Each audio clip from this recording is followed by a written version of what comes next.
Hallo, agus fáilte go program éile J3 Seascad. In program ag BBC Alba ha chuúr frospec na bhanaich ingantach an Salesforce na Halba. Is me Iona Ballantyne agus mi tolige ra go bhfuil Iar-Cheann Suidhe Hocaidh Alba Kaz Cuthbert as colorrooms in studio.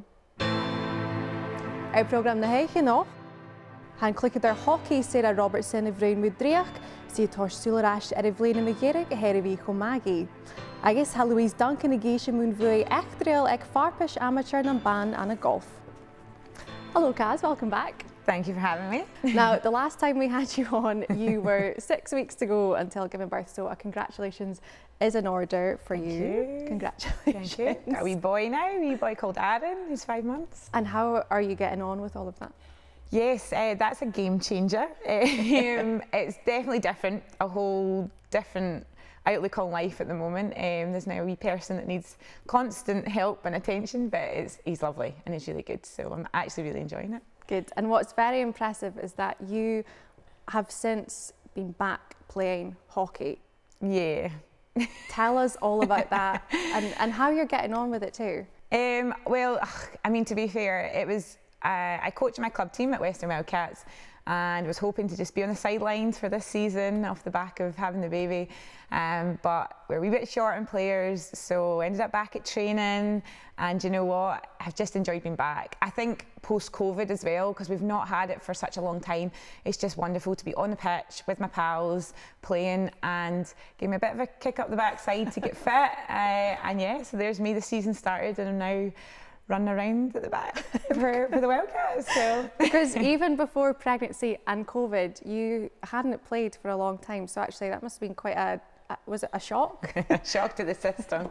Yes, there was a lot of kicking of the ball, there was a lot of mistiming of everything, coordination of the feet and the hands, the stick. So yeah, it did take me quite a wee bit to get back into a fair few months to get a bit of a rhythm, and even now there's some howling mistakes I'm making.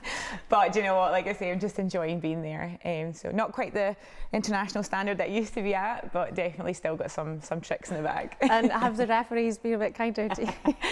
I say, and they commented on my first game back that I was looking a bit rusty, and I was like, well, I just had a child. So they're used to your world-class standards. That's true. I would like to think that. So yeah, there's a few comments flying, a few mistakes that I probably wouldn't have normally made, but like I say, it's all just good fun. But it's so good to see as a new mother to show that you can get back into sport. It's doable. You are a perfect example.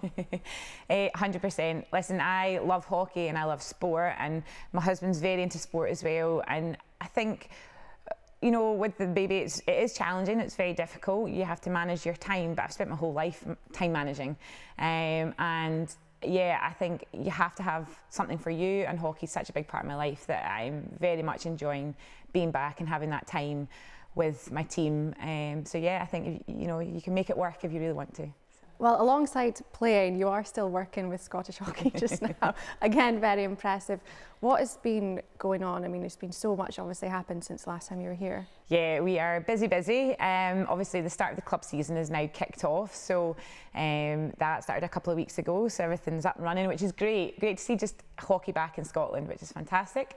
Our international teams, they have a World Cup qualifier at the end of this month, so our boys are off to Wales and the girls are off to Pisa. So this is a huge opportunity for our squads to qualify for the World Cup, which we haven't been to for a long time now. So yeah, really looking forward to see how they get on. That is massive, because it has been a very long time. It was 20 years that you were saying, which is, it would be monumental for them to achieve that. Can you talk us through the qualification process and actually how they can achieve that? Yeah, so there's outright qualification in the different continents, so Americas, Europe, Australasia, and they qualify through the European tournaments and things. So we finished in a position that we didn't outright qualify, so we've now gone into a qualifying tournament, and with that we're there with the likes of Ireland and Italy, who are ranked above us, but obviously we compete very closely with them. There are other teams there that are ranked below us, so we would be looking to win the games that we need to win and looking to target Italy and Ireland to yeah, you win those games and you're going to a World Cup. Now obviously Ireland have got that experience, they did that last time, they've qualified, but there's absolutely nothing to stop our team taking that position. So yeah, we'll see how we get on. Do you think they can do it? Absolutely, absolutely. We've got a great squad, great young squad, and Louise Duncan and Vicky Bunce are now our senior national coaches, and they are very good and they know the girls. So if anyone can get the best out of them, they can. Are you seeing some more younger talented players come through the ranks too? Yes, it's actually lovely to watch. I feel like I'm really old now, but yeah, we've got some brilliant 18, 19, 20-year-olds who are now pushing into the squad. And do you know, I was watching the Europeans over the summer when they were playing, and just the composure from some of the kids, I call them kids because they are compared to me, but from some of the younger players, just the composure on the ball, the skill level, yeah, it's great to watch. Still some old dogs there showing them the way as well.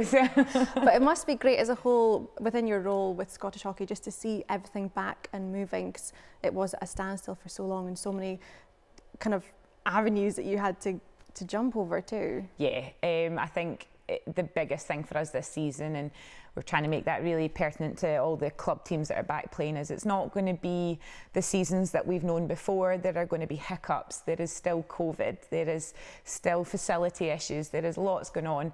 But very much we are just loving being back on the hockey pitch, out there with your friends, seeing people, socialising. It's been such a lonely world for the last year and a half with COVID, so it's great to be playing a sport that's so social and just getting everybody out and moving around again. So yeah, I think the whole hockey community is just buzzing to be back. Great, well it is great to have you back. Thanks very much. Thanks.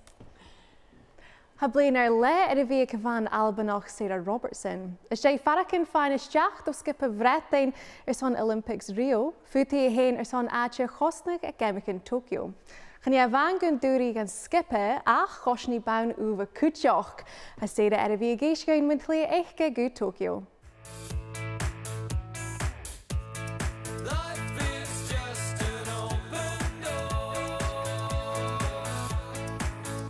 Geamaichean gyfer talent eich gan y bu cleichbal cosir, rionnag van Albannach Sarah Robertson as far as hockey lenting, on corm cleiche ein ag na Geamaichean Oilimpigeach. Yeah, I think at the age that I had to choose between football and hockey in particular, I was about 16, 17, and at that time I was breaking into sort of Hibs senior ladies team, and obviously football's a bit more of a game where it's the starting 11 and then the subs come on potentially, so I was, you know, often a sub and maybe getting 5-10 minutes at the end of games, whereas hockey is a fully rotational sport, so, you know, all 16 or 18 players get used throughout the match.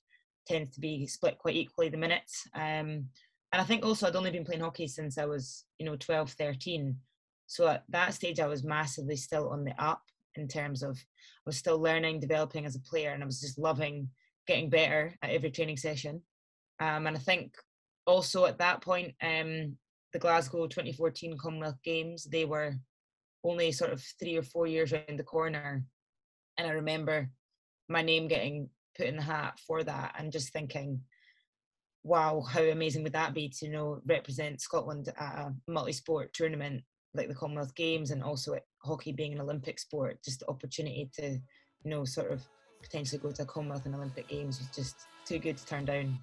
Sarah Alba Kaz Cuthbert ciad turas, agus bhain mar sin skippe ag le bhonár ag Farpais Euro hockey I ga, dáis an na tadhail Gioch. Yeah, that was amazing. That's one of my best memories playing for Scotland, to be honest. I think after the sort of 2018 Commonwealth Games, in particular, we went through a bit of a transition, and we obviously got a new coach in, and we had quite a lot of young players. So it was a bit of a rebuilding phase, and obviously we were playing in the B division, which is the one below the top, and we were determined to go out and get promotion, and you have to finish top 2 for that. So once we secured top 2, you know, we were going into that final just thinking, we're playing at home, we want to make this extra special and go home with a gold medal. So to do that with sort of a young, new, exciting squad, yeah, was epic memories created at Glasgow Green. Sarah iad le tollite godeachi henneamachach mar farse skippe breiting son na Geamaichean an Tokyo. Gu haris leis na dúdí staig an skippe son na Geamaichean Oilimpigeach an na Rio an na tadhail sa Gioch.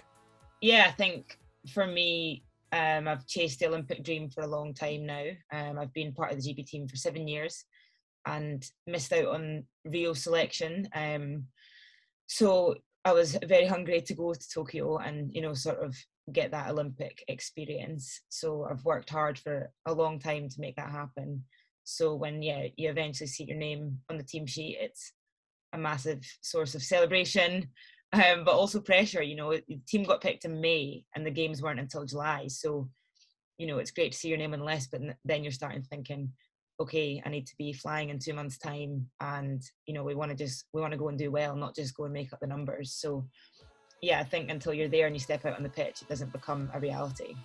Chárta húine ag séra an na Tokyo dia gamór, is Hocaidh bhn umha ag jeadach gnáid Cuideachd. As I say, I've chased going to the Olympics for a long time now, and it completely exceeded all expectations I had. Being part of Team GB was absolutely incredible. You know, they put on such a professional show.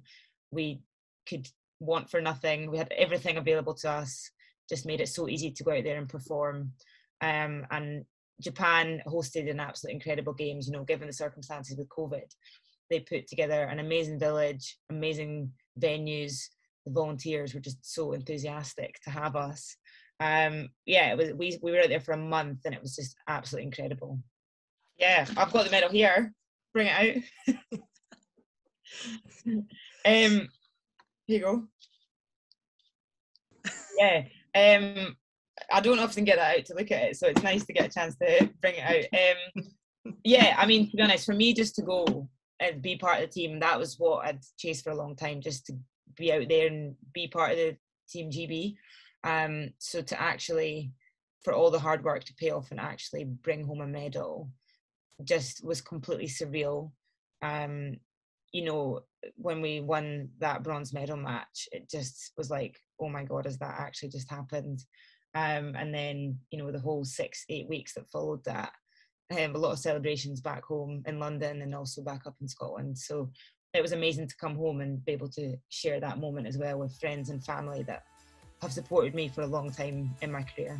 Ionian imach droch orstran tron na dríocht, as éra mocht a go dú dí seachatar, agus go bhfuil himmer spars, has the corta dí gamór. Yeah, I think the end of the Olympic Games is a natural time to sort of look back, you know. As you say, I've got like 165 caps now, and there's always a bit of downtime after the games, so you can sort of take stock. And yeah, I think to this point, I'm incredibly proud of what I've achieved. I think for it to all sort of culminate in the summer with, yeah, an Olympic medal, puts a lot of the hard work towards something that's extremely like meaningful and, you know, life-changing in some ways. But yeah, I'm very proud to have had the journey I've had so far. It's not all been highs, you know, there's been a lot of bumps in the journey as well, you know, non-selection, injury. When you're at those points, you've either got a choice of, you know, you just accept it, or it makes you even hungrier. I think for me, every time I've been knocked back, you know, non-selection, injury, you know, it makes you have a look at yourself. Where have I gone wrong, or what can I improve? And I think it makes you assess how much do you actually want this. Are you willing to put in the work? I certainly feel like every time I've had a setback, I've come back stronger from it. You know, it makes you that little bit hungrier to come back onto the pitch and absolutely smash it.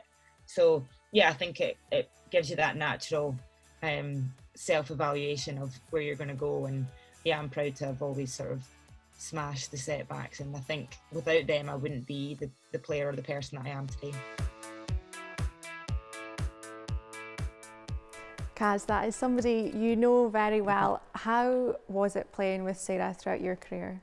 Yeah, I mean, you can see there, she is so motivated, so driven. She's one of the, what's the right, like fiercest players I've ever played with. You knew if you gave her the ball or she was in your team, she's out there to win, and I love that because ultimately we all want to win. And yeah, hugely competitive, a great teammate to have. And yeah, she's done really, really well. Did you feel proud watching that? Yeah, I do. And do you know, I've seen Sarah grow up. I've played alongside her for quite a long time.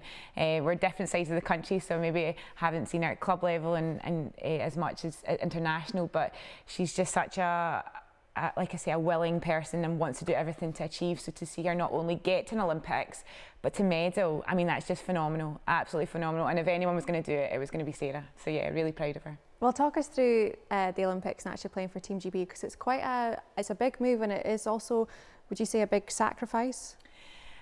I I hate the word sacrifice because it makes it sound negative. So it's a huge choice. It's a huge life choice. The girls, so Sarah's obviously been involved in the GB setup for 7 years now. There's 2 other girls that are down there with her, Charlotte Watson and Amy Costello. But that's a decision you have to make. If you're involved in the GB setup, you have to be based down south. So you move your whole life down to Bisham Abbey, you blend in, you get involved in the girls and the squad and the whole way of living that is GB hockey. And I mean, you can see how successful it's been. So, you know, credit to the programme that they've got down there. But yeah, it's a big decision and it's a big life choice for people to, if you want to make it, you really have to buy into the whole programme. So. Well, like you say, it's very successful and it's clearly paid off, because to medal at 3 successive Olympics is huge for Team GB at hockey. How impressive, if you could just put that into context, how impressive is that? I mean, what people don't understand is a team sport. You've got a squad of 18 that goes 16 play. You have to have all 16 firing on all cylinders for a huge amount of games. So they go into a pool stage first, so they play at least 4 or 5 pool games. Then you're in a quarter final, then you're in a semi-final, and only at that point are you now in medal games. You know, so you've played the best part of 6 games before you're even looking at a medal.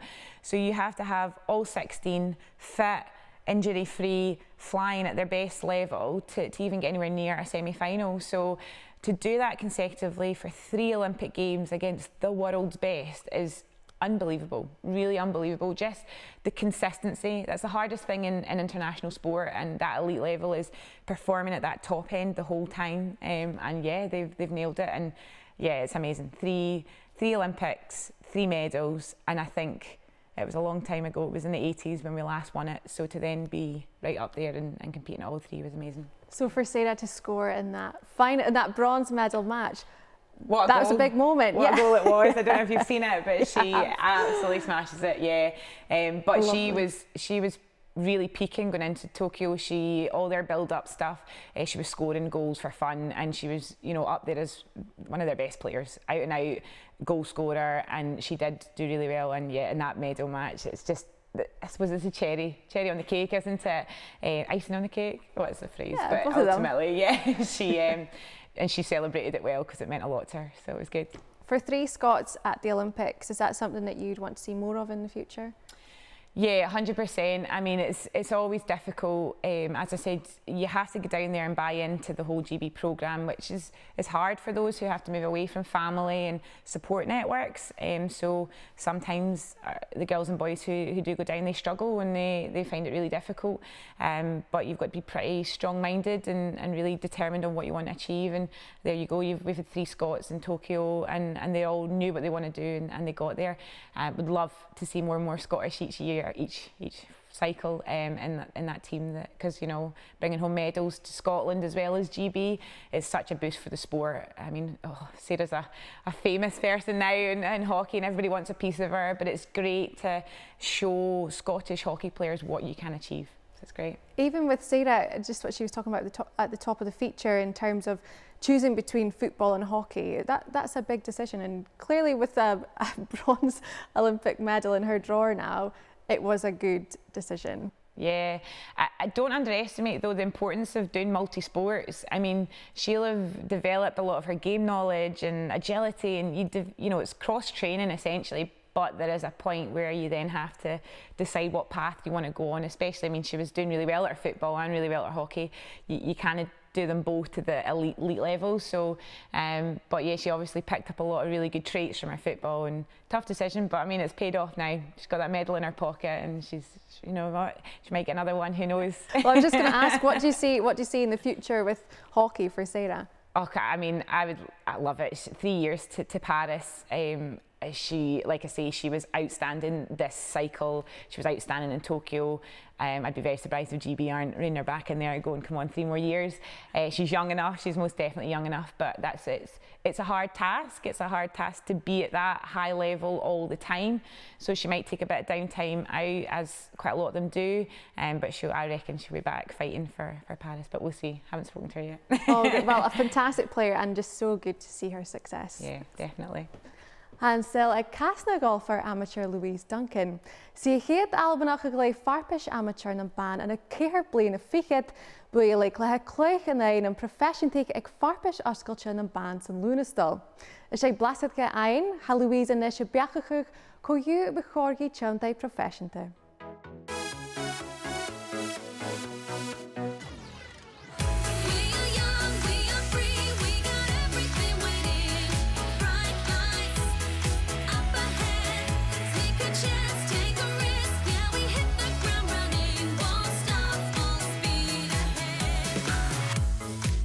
Iar-Cheann Suidhe and the Imitach spar zile, Hocaidh Alba Kaz Louise Duncan amach the golf, a showy feich in a bhanaich Cuideachd. So my two brothers played golf, and I joined when I was 10 at Westbury Golf Club. Yeah, it kind of just all went from there. I used to play quite a bit of sports in school, so it was kind of just like a hobby really, alongside the other sports I've done. It wasn't really until like I was maybe 14, 15 I took it a wee bit more seriously. Yeah, I'd say I took it really seriously when I was 16, started playing bigger competitions and started getting picked for teams, etc. It's a weird sport, like it's not like a physically active one, which I quite enjoy, but I think it was more the fact that you can always get better at it. And you can never really be too good at it, because you can never go around into too little shots, can you? So yeah, it was something strange about it. Na betraide de bbliana gaf Louise Parson that oscailte AIG, but a Cuideachd sa bhríomh. Yeah, very nerve-wracking. I think that's all I've said about it. But no, it was incredible. The week was just a blur really. It's to go out there and play well and to actually compete against the best professionals in the world was pretty special, and yeah, can't wait to do it next year. I mean, it's strange because I got so nervous, but there was no pressure on me whatsoever, but I was still shaking like an absolute leaf. So I don't know, it was strange. It was just different people really, because in the amateur circuit you kind of play against the same folk all the time, like everyone's at the same competitions, so it was nice to play with different people and get the pros insight to it all. It was completely unexpected, like the amateur win, but yeah, it was ridiculous. I can't really believe it happened, to be honest. So yeah, not many words to describe it, just incredible and really special week for me. Bha Louise a ruchgachu skip a bhreichting ar Farpais Amaitear Curtis, a the issue shelton could a Cuideachd an eile, gibil talent scunya leiche. Yeah, it was completely different. So it was the next week after the AIG Women's Open, and it was obviously a team format. You're playing with different people. Obviously we all know each other in the GB&I team, but I'd never really played against any of the American team. I had no idea who they were, and they probably had no idea who I was. So it was nice to play against, again, different people, and because they were all really highly ranked. I think Wagger's number 1 and 2 were there, and to play against them and see how I compared to them, it was good for my game, and I know what I need to work on now. There's not many team events like in the amateur circuit, so to go out and actually represent GB&I, which was a goal of mine for maybe next year, not for this year. So I was happy to play myself into the team and to go out and represent GB&I. It was a really special moment for me, and I thoroughly enjoyed myself, and it was a great team atmosphere, and everyone was just great, and I think everyone had a really good week. Cara Louise and Dúil, the bhí chumás a haie the bhí an blianasa, a showy táise go amach car cúcalach ag táiseach na season. Yeah, I've definitely shocked myself. I didn't think I'd ever really have that good a season. I was playing well going into the season, then I got off to a wee bit of a rocky start, getting DQ'd in my first event, and then I got knocked out the first round of the Scottish Am, which it was a weird schedule for us. It was like 3 weeks full on, 3 tournaments, and then it was like a long gap without anything. So it was a bit different because of the COVID thing, and I never played last year, so that was actually my first competition back in about 2 years, so it was really strange for me, and yeah, to get back in and get amongst it, it was great. A Iar-Cheann Suidhe eich gym bliana, ha Louise is de bech gohu, triach lánúne an a golf, nu de chuideachd Cuideachd in Olhaidh. This year's definitely been the best, and I think I'll find it hard to top it, but I'm looking forward to that challenge, and throughout the years, I feel like I've got better every year, which is always a good thing. Even just looking at results and like some sort of stats, I've got better each year, which is positive, and hopefully I'll just keep on doing that, really. Before this year, I'd always said that I would never turn pro because I didn't think I was ever good enough. But after the Women's Open, I know if I play my best, I can compete with them. So, I mean, that's kind of changed my mindset a wee bit about the future, but I need a degree first, so it won't be until another couple of years, but hopefully I can keep on playing well and then decide what I want to do after uni. It's to the Augusta Women's US Open, and then because I came top 10 ARG, I get to go to Muirfield next year to play in the same event, so it's going to be a big year for me, and yeah, can't really wait. Kaz, hearing Louise talk about her golfing career is actually probably interesting for you because she took up golf after watching her brothers play, so I suppose healthy family competition is something you know all about. Yes, and to be fair, it just shows you there she's obviously a younger sibling, and the brothers are pretty good at it, and she's like, I'm going to be better than them. So I've got a brother who's pretty good at hockey, and it's great though because it inspires you because you see them doing it and you see how much fun they're having, but then also there's that competitive nature of I'm going to be better than them. So she's done pretty well. I was going to say it's exactly what she's done, which is so impressive to see, and it's also so nice to hear about how golf for her was just a hobby, but actually now it's something that can realistically become a career. Yeah, and that's fantastic, particularly in women's sport, women's golf now. Those opportunities are now available, which is, it's never been that way before. You know, you always know of the men's tour of golf, and now the women, they're on the telly, they're getting the sponsorship, they're getting the funding that the boys are getting. So it's lovely to see such a young person actually now have to consider that and be in that position. What a position to do your sport as your full-time job. Amazing, absolutely amazing. So yeah, it's great to see. It is so good to see, and also you can just tell how humble she is, and she is clearly still so shocked at her success this year. It's lovely, and it's so nice because you know what, she's obviously gone out there with the mindset of just I'm here to enjoy it and have fun, and I think that's the best way to play your sport. If you're not having fun, why are you there? You know, you do it because you love it and because you want to be on the pitch or on the course, and she's obviously gone out with that mindset and she's absolutely smashed it. So I hope she keeps that mentality, because you know what, if you turn pro, the stresses and the expectations then get a little bit higher, so she has to try and find that happy place to go and play her best golf still. So good luck to her. Are there moments in your career that you still can't quite believe that it happened? Oh, I had too many. Okay, yeah, do you know, from the piece earlier, Sarah obviously touched on it. 2019 was just a fantastic year for hockey, and for the girls in particular, when we got to play in Glasgow. And do you know what? It's very few times you get to stand on a podium, and not very few times with a gold medal around your neck. So that was really something special, and that's where you just take in the moment. I just remember standing, singing the national anthem at Glasgow Green with the crowd singing it back at you, and you're just like, this is why I play. This is what it's all about. Standing with a group of girls who I absolutely love, who've gone out and smashed it with all your family and friends, you know. So yeah, these are the moments that you play for.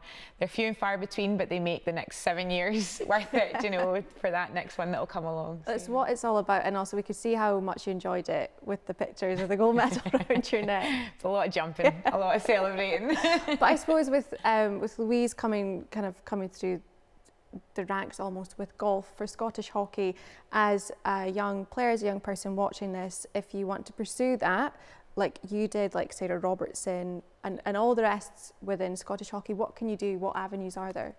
So loads of ways to get into all sports really. I think the first starting point is clubs or schools. So looking into your local clubs in the area, there's lots of golf courses out there, there's loads of hockey teams floating around.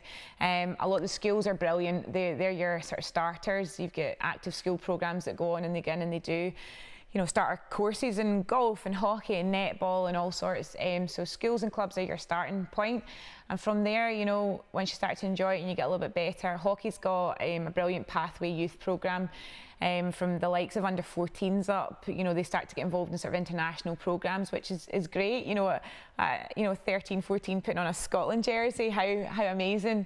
And then hockey's one of those sports that is for a lifetime, because we've even got masters programmes at Scottish level as well. So over 35s all the way up to plus 60s, 70s, people are still playing with a Scotland jersey on. So yeah, it's a sport for all, but any kids, schools and clubs, have a wee look in your local area and get stuck in and get involved. Great, and it does just show that anyone can get involved. And also with Scottish hockey, I know that you do have a new CEO starting in Barry Cott. Yes. What do you want to see? What does the next couple of years, 5 years, look like for Scottish hockey? What would you like to see with him involved?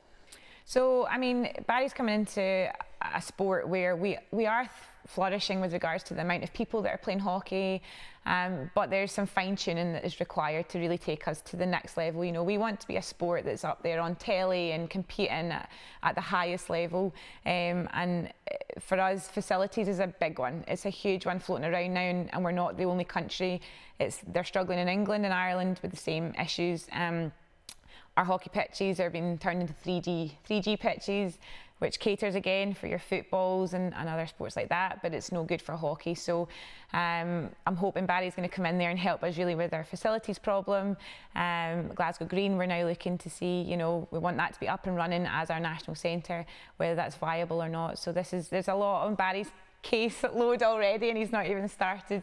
But yeah, I think Scottish hockey runs well. I'm hoping Barry's going to come in with his expertise and knowledge and really take it to the next level. So. Well, it's good because you know just how important it is to have a home for hockey and for Scottish hockey, don't you? Yeah, I mean, to have a set out place that people go, oh, that's the national centre, that's where Scotland play. It's a Murrayfield, it's a Hampden. Those words, you know, people know what that is. So Glasgow Green National Hockey Centre, that's what people recognise as the home for hockey. And like I say, we're in a position at the moment where we're unsure or uncertain of the future of that. And hopefully, if that's not going to be our home, we create a new one. So we'll see what happens in the future, but that'll be the next couple of years.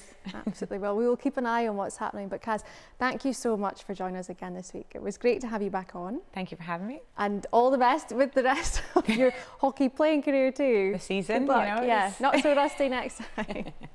Thank you. Thank you. Mus fallh sin fé sin mealnach go chuir skipa bhanaich balcóiseach ó cúpla líg na Gaeltach agus an Ellen an Geamaichean the bhuanaich 3 in a skipa clach na Cuideachd. Nach Cheachdain bhí manager bhanaich is Cluinnidh Rangers Ep9 callrooms in studio. Geamaichean Seach go bhfuil se bh leantain trí seascad YouTube your iPlayer of BBC is an program mi géirigh acin aice. Mar sin leibh an drast.